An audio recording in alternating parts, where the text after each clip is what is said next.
నమస్తే. రాష్ట్రంలో ఇప్పుడు 3 ప్లేసెస్కి సంబంధించి 3 జిల్లాలకు సంబంధించి ఎమ్మెల్సీ ఎలక్షన్స్ నడుస్తా ఉన్నాయి. సో పట్టభద్రులుగా టీచర్స్ ఎమ్మెల్సీ కావచ్చు. సో ప్రస్తుతం మనతో పాటు ఓయూ శంకర్ అని ఉన్నారు. సో ఓయూ ఉద్యమకారుడు అని చెప్పుకోవచ్చు. మనం నిరుద్యోగుల కోసం ఇప్పటి నుంచో చాలా వరకు పోరాటం చేసి చాలా సందర్భాల్లో వాహిని టీవీ కూడా ఎక్స్క్లూజివ్గా మాట్లాడిన పరిస్థితి. సో మాట్లాడదాం. అయితే ఓయూ శంకర్ గారు కూడా MLC teachers graduate teachers MLC కూడా పోటీ చేస్తా ఉన్నారు. సో వరంగల్, ఖమ్మం, నల్గొండకు సంబంధించి ఒకసారి మాట్లాడదాం. అన్న నమస్తేనా? నమస్తే. చెప్పండి అన్న, మీరేమో ఇంతకుముందు చాలా సందర్భాలు మేము వచ్చినప్పుడు మీ ఉద్యమ నాయకుడిని, విద్యార్థిగానే ఉంటా అని చెప్పేసి చెప్పిన సందర్భం ఇప్పుడు పరోక్షంగా కావచ్చు, ప్రత్యక్షంగా కావచ్చు, ఫస్ట్ ఎమ్మెల్సీ మెల్లమెల్లగా రాజకీయాలకు ఎంటర్ అవుతారా? లేదు, రాజకీయం చేయాలన్న ఆలోచనతో నేను హైదరాబాద్ రాలి. నేను టీచర్ని అయిదామని వచ్చిన. నాకు బోధనా పద్ధతులు తెలుసు, నాకు సైకాలజీ తెలుసు, నాకు ఫిలాసఫీ తెలుసు. అయినప్పటికీ కొంత అవగాహన రాహిత్యం, కొంత అంటే కొన్ని పొరపాట్ల వల్ల 2008 డిఎస్సి పోవడం వల్ల తర్వాత నాకు నేను సంతృప్తి పడి గెజిటెడ్ ఉద్యోగం వస్తుంది కదా, జూనియర్ లెక్చరర్లు, డిగ్రీ లెక్చరర్లు ఖాళీలు ఉన్నాయి కదా పెద్ద సంఖ్యలో, వస్తుంది కదా, సబ్జెక్ట్ ఓరియంటెడ్ కదా అనే ఉద్దేశం కొద్దీ అనుకొని పోతున్న క్రమంలో తెలంగాణ ఉద్యమం వచ్చింది. తెలంగాణ ఉద్యమంలో మునిగి తేలిన తర్వాత తెలంగాణ ఏర్పడిన తర్వాత నోటిఫికేషన్లు లేవు ఒకటి. రెండోది, నేను ఉన్న ఉద్యోగాలన్నీ రెగ్యులరైజ్ చేస్తా అన్నాడు. అయ్యో, నిధులు నియామకాలు అన్నారు కదా, అయ్యో ఇంటికో ఉద్యోగం అన్నారు కదా, మరి ఈ ఉన్న ఖాళీలను రెగ్యులరైజ్ చేసేస్తాం, మా పరిస్థితి ఎట్లా అని చెప్పి ఆ రోజు నుంచి ఎప్పుడైతే ఉద్యమంలో టీఆర్ఎస్ పార్టీకి మేము మద్దతు చేసినామో ఆ మద్దతు ఉపసంహరించుకొని అప్పటి నుంచి ఉద్యమాలు స్టార్ట్ చేసినాము. సో టీచర్ అవ్వాలనుకున్న శంకర్ గారు ఇప్పుడు ఎమ్మెల్సీకి ఎందుకు అవ్వాలనుకుంటారు?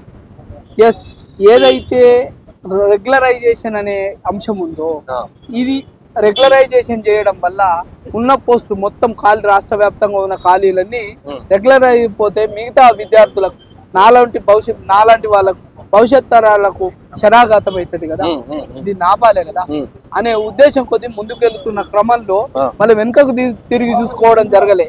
పోతున్న క్రమంలో పోతున్నాం, ఇదే సమస్యల మీద పోరాటాలు చేస్తున్నాం.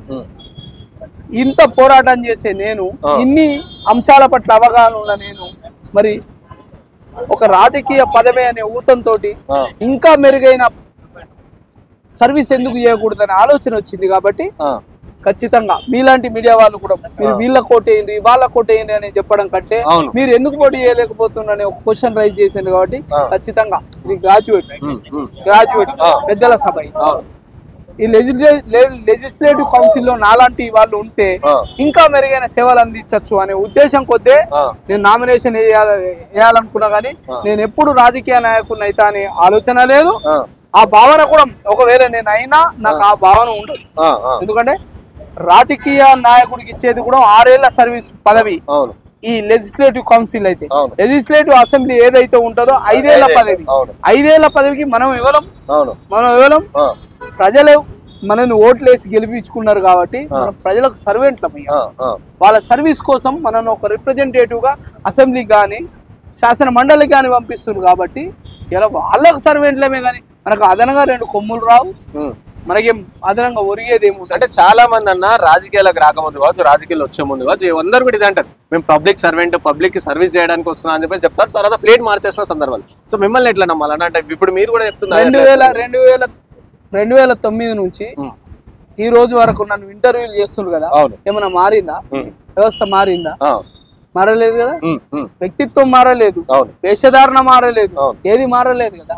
మారనప్పుడు రేపు మారతారని ఎందుకనుకుంటా? అంటే పదవి వచ్చినాక, అంటే చాలా మంది కూడా పదవి వచ్చినాక మారిన చాలా మంది ఎగ్జాంపుల్స్ ఉన్నాయి కదా. సో అంటే ఎవరైనా చాలా మంది అడుగుతుండొచ్చు, ఇంటర్వ్యూ చూసిన కూడా అడుగుతుండొచ్చు, అన్న పదవి వచ్చినాక మారితే ఎట్లా అని.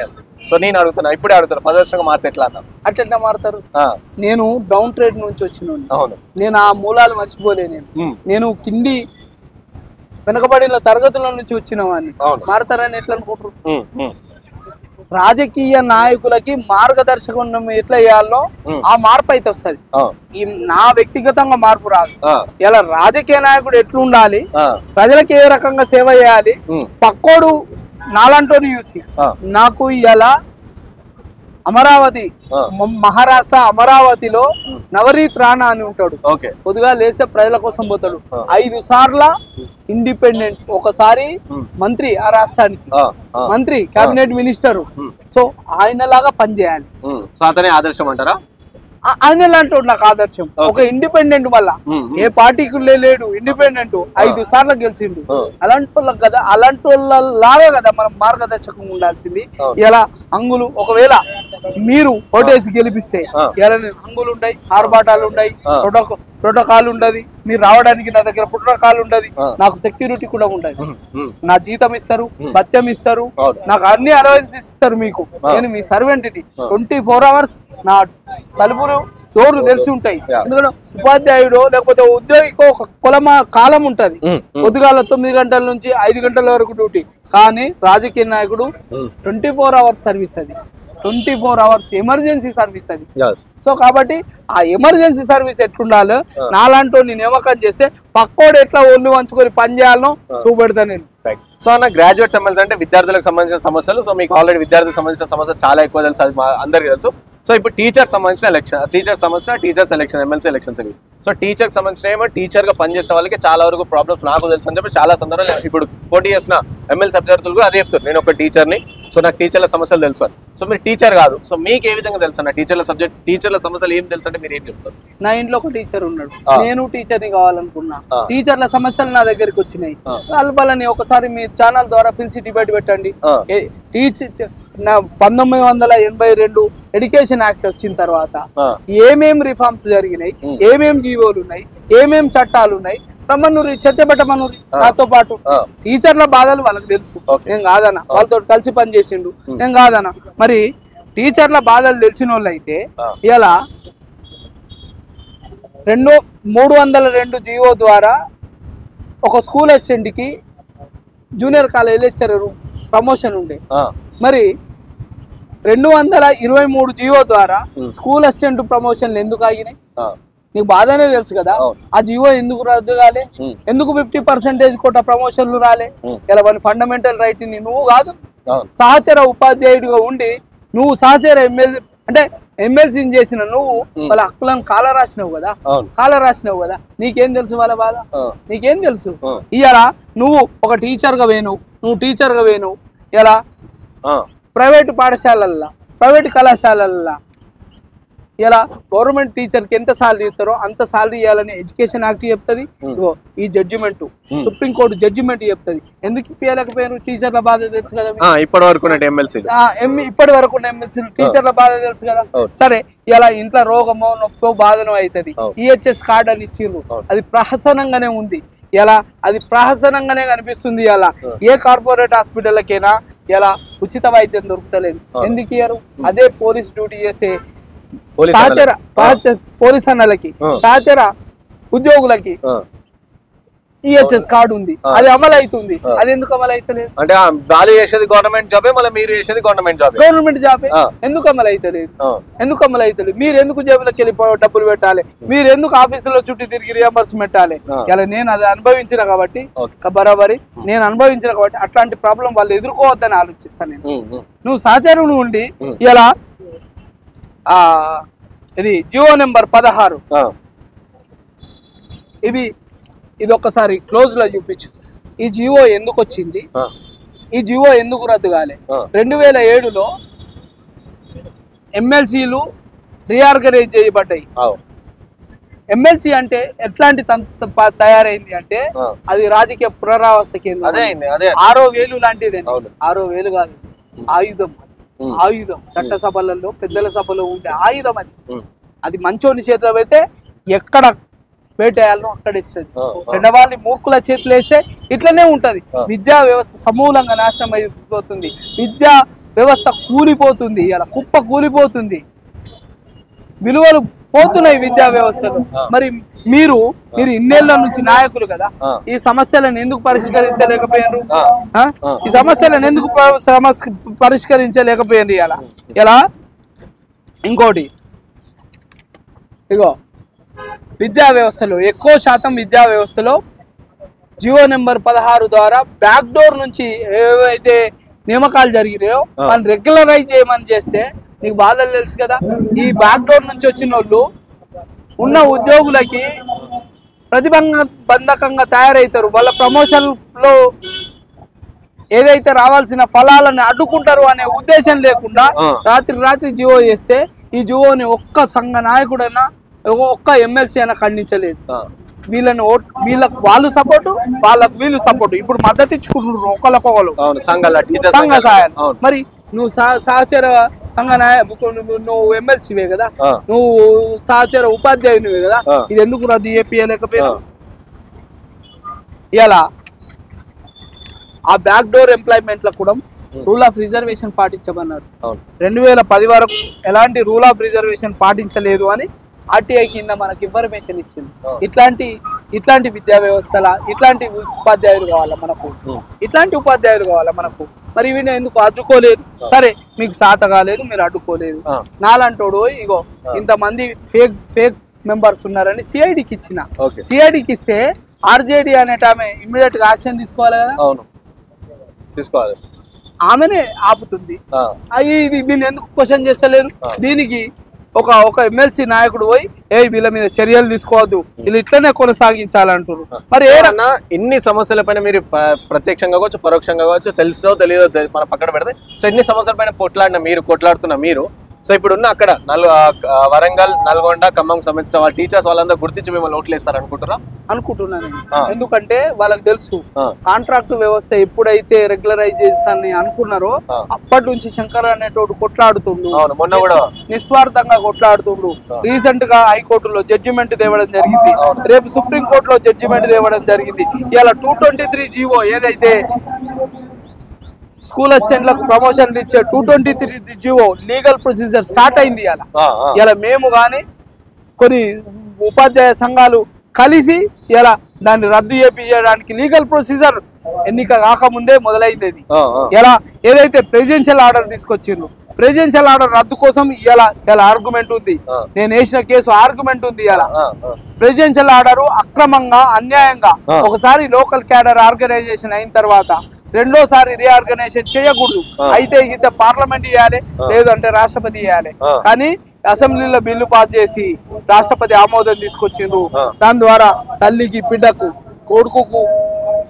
కొడుకుకు, నాయనకి, తర్వాత అక్కకు, చెల్లెకు, అన్నకు, తమ్మునికి అందరిని విడగొట్టిండ్రు. నేను అడుగుతున్నా ఇయ్యాల ఇదే ఉపాధ్యాయులు టీచర్ల బాధ తెలుసుంటే ఈ ఏదైతే 317 జీవో ద్వారా మీరు చేసిన పని వల్ల ఏదైతే సీనియర్ జూనియర్ అయిండు, జూనియర్ సీనియర్ అయిండు, దీని వల్ల 30 మంది ఉపాధ్యాయులు చచ్చిపోయారు. ఒక కుటుంబాన్ని పరామర్శించిందా? ఒక కుటుంబానికైనా బాసటలు ఇచ్చిందా? ఇలా గవర్నమెంట్ నిరంకుశంగా 317 జీవో అమలు చేస్తుంటే ఇదే ఎన్నిక కాబట్ట వాళ్ళ తరపున ఎన్నిక కాబట్టి ఎవరైతే ఎమ్మెల్సీలు ఉన్నారో అమెరికాలలో ఊటీలలో విలాసాలకే ఏరియాల వాళ్ళ సమస్యలు మాకు పట్టాయని. అదే ఇలా నర్సిరెడ్డి అనే ఒక ఎమ్మెల్సీ ఒక్కడే పోయి బ్యాక్ డోర్ నుంచి వచ్చిన వాళ్ళంతా, అక్రమ మార్గాలలో వచ్చిన వాళ్ళంతా రెగ్యులరైజ్ చేయాలి అని ఒక్కడే ధర్నా కూకున్నాడు. ఇవాళ ఒక్కడే ధర్నా కూకున్నాడు. వీళ్ళకేం తెలుస్తుంది? వీళ్ళ బాధలు వీళ్ళకేం తెలుస్తుంది? ఇదే టీచరు 2003 కంటే ముందు జాయిన్ అయ్యి రాజీనామా చేసి ఆ పెన్షన్ తీసుకుంటాడు. ఎమ్మెల్సీ అయిన తర్వాత ఎమ్మెల్సీ పెన్షన్ తీసుకుంటాడు. ఎమ్మెల్యే అయితే ఎమ్మెల్యే పెన్షన్ తీసుకుంటాడు. టీచర్కి ఎందుకు ఉండదు? నీకున్న పెన్షన్ టీచర్కి ఎందుకుండదు? ఒక ఉద్యోగికి ఎందుకుండదు అని అడుగుతున్నా. నీ ద్వారా ఎన్నిక కాబట్టోడికి పెన్షన్ ఉంటది, కానీ నీ సహచర ఉద్యోగికి ఎందుకు ఉండదు? అంటే నీ మీద ప్రేమ, ఈ ఎన్నికల మందం ప్రేమ వాళ్ళకు పోస్తారు. ఎలా నాలంటోడై వస్తే నా మీద ఎవరు బాసు లేరు, మీరే బాసు. మీ ఆజ్ఞ నేను శిరసా వేయిస్తా. నా మీద ఉపాధ్యాయ సంఘం లేదు, నా మీద రాజకీయ పార్టీ ప్రభావం లేదు, ఎవరు లేరు. స్వతంత్రంగా ఉన్నాం మనం. ఇవాళ మొండికో తొండికో నలుగురి హక్కుల కోసం కొట్లాడుతున్నాం ఇవాళ. సో అన్న, మీరు ఇప్పుడు ఇన్ని కాలం కేసెస్ అవన్నీ కోసం మీరు కొట్లాడుతున్నారు, ఆర్టీఐలు అవి వేస్తా ఉన్నారు, అండ్ లాయర్ల కోసం అడిగే డబ్బులు కూడా చాలా డబ్బులతో మీరు చేసి చాలా సందర్భాలు చూస్తాం. అలాంటిది ఎమ్మెల్సీ అని కాదు, ఏ ఎలక్షన్ అయితే డబ్బులతో కూడుకున్నది. ఇప్పుడు ఆ టీచర్స్ ఎలక్షన్ అయితే సుమారు 20,000 ఓట్లు అనుకుందాం మనం. సో 20,000 ఎక్కువ తక్కువ ఉండొచ్చు. సో 20,000 ఓట్లకి ఈజీగా ఇప్పుడు పోటీ చేసిన అభ్యర్థులుగా చివరైనా డబ్బులు పెట్టి కొనేసుకునే పరిస్థితి. సో అలాంటి మీద ₹1 లేని మీరు మీకే ఓటు వేస్తారని చెప్పేసి ఎట్లా నమ్ముతున్నారన్నా? ఈ డబ్బులతో ఉన్న ఎలక్షన్ మీరు ఎట్లా ఫేస్ చేయబోతున్నారు? గడిచిన గ్రాడ్యుయేట్ ఎన్నికలలో జీవన్ రెడ్డి నిలబడితే ₹1 తీసుకోకుండా ఓటేసిండ్రు. ₹1 తీసుకోకుండా ఓటేసిండ్రు. టీచర్ల మీద నాకు నమ్మకం ఉంది. ఈ దేశ భవిష్యత్తుని తరగతి 4 గోడల మధ్యలో నిర్మించేటోళ్ళు, మార్గదర్శకులు, సమాజానికి దిక్చూసులనే ఒక నమ్మకం ఉంది నాకు. ఇలా నా గురువులే కదా, మేము మమ్మల్ని చూసిరు కదా, చూసిన వాళ్ళు ఇట్లా మందుకు మద్యానికి డబ్బులకు ఆశపడతారని నేను అనుకుంటలేను. నేను ఆలోచన కూడా లేదు నాకు ఆ రకంగా ఆలోచన లేదు. కాబట్టి బరాబరి మనం గెలుస్తామనే డెఫినెట్ గా గెలుస్తామనే రంగంలోకి దిగినాం. ప్రతి పాఠశాలని నేను డబ్బులు ఇవ్వకపోవచ్చు, మద్యం ఇవ్వకపోవచ్చు, మాంసాన్ని ఇవ్వకపోవచ్చు, కానీ మీ హక్కులకు మాత్రం భరోసాగా నేను ఉంటా.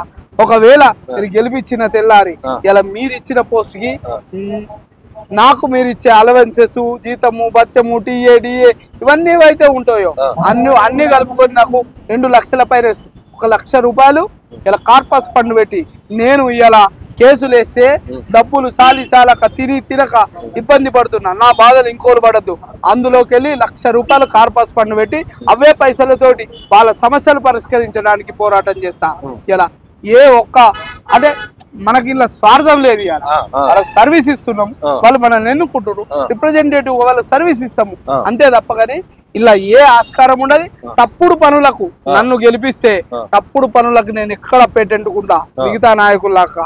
ఇగో మేనిఫెస్టో ఏందన్నా? మీ మేనిఫెస్టో ఏంది? నా మేనిఫెస్టో విద్యా వ్యవస్థ బలోపేతం చేయాలి. ఇంకా చాలా సమస్యలు ఉన్నాయి. మేనిఫెస్టోనే ఎలా అది రాజ్యాంగం కాదు, బైబిల్ కాదు, ఖురాన్ కాదు, భగవద్గీత కాదు. మేనిఫెస్టో ఏ సమస్యలు ఏవైతే ఉన్నాయో ఇప్పుడు మోడల్ స్కూళ్ళల్లో సమస్యలు ఉన్నాయి. 1 తారీఖు నాడు జీతం వస్తలేదు. గురుకులాలలో సమస్యలు ఉన్నాయి. 1 తారీఖు నాడు జీతం వస్తలేదు. తర్వాత టీచర్లలో ఏదైతే ఈ టీచర్లలో వివిధ రకాలైన సమస్యలు ఉన్నాయి. తర్వాత జూనియర్ లెక్చరర్లు, డిగ్రీ లెక్చరర్లు, పాలిటెక్నిక్ లెక్చరర్లు, యూనివర్సిటీలలో ఈ సమస్యలన్నీ నాకు తెలుసు. సమస్యలు తాండవిస్తున్నాయి కదా, ప్రతి సమస్యకు మనం సొల్యూషన్ తీసుకురావాలి. ఇలా మేనిఫెస్టోలో కొన్ని అంశాలు చెప్తాం. పెన్షన్కు సంబంధించిన అంశం పట్ల పోరాటం చేస్తామని చెప్తాం. తర్వాత ఇది రద్దు చేపించి 223 జీవో రద్దు ప్రమోషన్లు ఇప్పిస్తామని చెప్తాం. ఏదైతే కళాశాలల్లో పాలిటెక్నిక్ కళాశాలలు 14 కళాశాలలు పెట్టిను. 14 కళాశాలలకు ఇప్పటి వరకు 14 ఏళ్లలో ఉపాధ్యాయుల నియామకం, లెక్చరర్ల నియామకం జరగలే. వాటి నియామకాలు చేపిస్తాం. యూనివర్సిటీలల్లో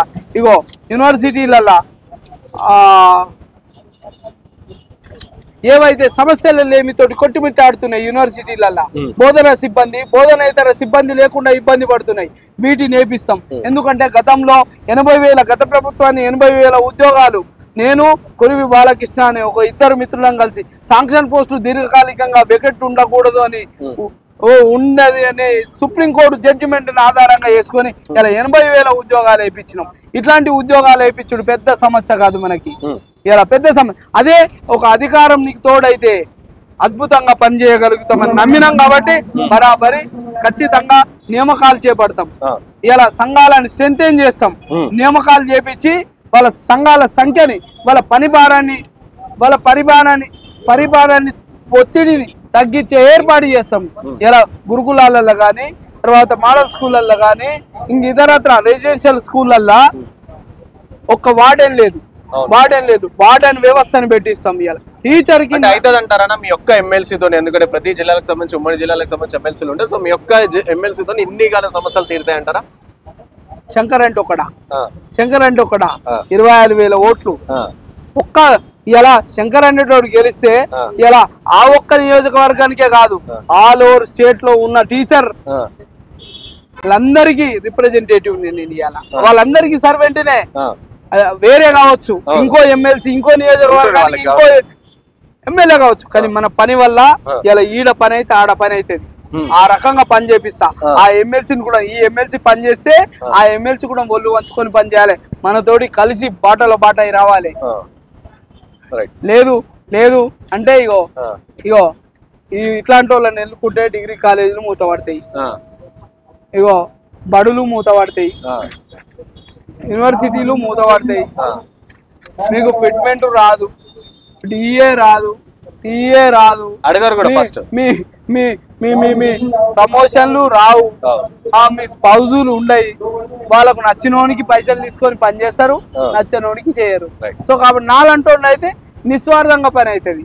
నువ్వు నా దగ్గరకు వస్తున్నావు, నేను నీ దగ్గరకు వస్తా, అదే నా హామీ. కాబట్టి ప్రలోభాలకి మీరు లొంగకుర్రి, ఏదైతే తప్పుడు వ్యవస్థలని మీరు ప్రోత్సహించకుండ్రి. ఇగో తప్పుడు నాయకులను ఎన్నుకోవడం వల్ల ఇగో ఇట్లాంటి ఫేక్ సర్టిఫికెట్లు, ఈ యూనివర్సిటీకి పర్మిషన్ లేదు, మొన్న రెగ్యులరైజ్ అయ్యాను, ఈ యూనివర్సిటీకి పర్మిషన్ లేదు, రెగ్యులరైజ్ అయ్యాను, ఈ యూనివర్సిటీకి పర్మిషన్ లేదు, రెగ్యులరైజ్. వీళ్ళందరి పడతాం కాదు, వీళ్ళందరితోటి నీళ్లు కక్కిస్తా, తిన్న తప్పుడు మార్గాల ద్వారా జీతం పొందిన జీతం కక్కిస్తా, తర్వాత వీళ్ళని జైళ్ళకు పంపిస్తా, బరాబరి జైళ్ళకు పంపిస్తా. తప్పుడు విధానాలకు చర్మగీతం పాడతాం. ఖచ్చితంగా నాకు మద్దతు చేసిన వాళ్ళ అందరి పేరు పేరున్న వాళ్ళందరికీ మనం వాళ్ళకు సపోర్ట్ చేస్తాం. వాళ్ళ సమస్యలని నా సమస్యని కొని పరిష్కరిస్తా.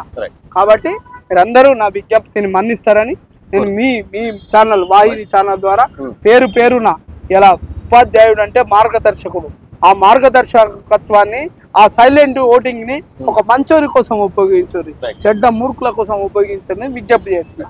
ఓకేనా, thank you so much. So చూద్దాం ఏం జరుగుతుందో. సో చూసేది కాదు ఇది, అంటే నిరంతరం విద్యాడు అంటే నేను సపోర్ట్ చేస్తున్నట్టు, నేను లేపుతున్నట్టు కాదు, కానీ అన్నని చాలా 2 సంవత్సరాలు నేను క్యాంపస్ ఉన్నప్పటి నుంచి కూడా చూస్తున్నా. అండ్ రీసెంట్ గా చూసినాం చాలా సందర్భాలు ఆర్టీఏ, ప్రతి దానికి ఆర్టీఏ వేస్తూ కొట్లాడుతున్న వ్యక్తి అని చెప్పేసి చెప్పుకోవచ్చు. సో ఓటు వేస్తారా వేయరా అది అల్టిమేట్ మీ ఇష్యూ, బట్ ఒక ప్రాపర్ వ్యక్తికి ఓటేస్తే మీ సమస్యల పట్ల అవగాహన ఉన్న వాళ్ళు, మీ సమస్యల కోసం మీకు ఏ పదవి లేకున్నా సరే పోరాడే వాడిని గెలిపించుకుంటే బాగుంటుంది అని చెప్పేసి కూడా నేను కోరుకుంటున్నాను.